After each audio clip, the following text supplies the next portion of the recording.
రైతులు టమాటా నారుని నర్సరీ నుంచి తెచ్చుకున్న తర్వాత ప్రధానంగా కొన్ని పోషకాలు అందించడం వల్ల చెట్టు ఆరోగ్యంగా వస్తదనమాట. ఈ చెట్టు ఆరోగ్యంగా రావడం అనేది చాలా ఇంపార్టెంట్. చెట్టు ఆరోగ్యంగా వస్తే మీకు ముందుకి ఎక్కువ పిలకలు రావడానికి గానీ, ఎక్కువ ఈ ఫ్రూట్ రావడం గానీ, ఎక్కువ దిగుబడి రావడానికి గానీ ఛాన్సులుంటాయి.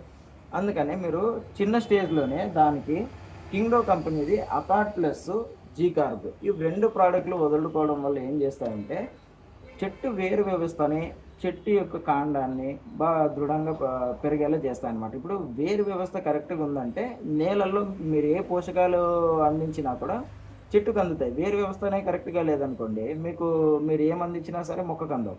కాబట్టి ఈ వేరు వ్యవస్థ డెవలప్ అవ్వాలి. చెట్టు బాగా గ్రీనిష్‌గా వచ్చి కాండం బలంగా రావాలంటే, ఎకరానికి 500 గ్రామ్స్ అర్ధ కేజీ అకార్డ్ ప్లస్, ఎకరానికి లీటర్ జీ కార్బ్. మీరు డ్రించింగ్ చేయొచ్చు, డ్రిప్ ద్వారా కూడా అందియొచ్చు. ఈ 2 ప్రోడక్ట్‌లలో ఏమేమి ఉంటది? ఎంత మోతాదులో ఉంటది? ఇవి ఏ ఏ ప్రోడక్ట్ ఎలా పనిచేస్తదని కంప్లీట్ వీడియో కూడా చేసినాము. మనం ఇంతవరకు ఇవి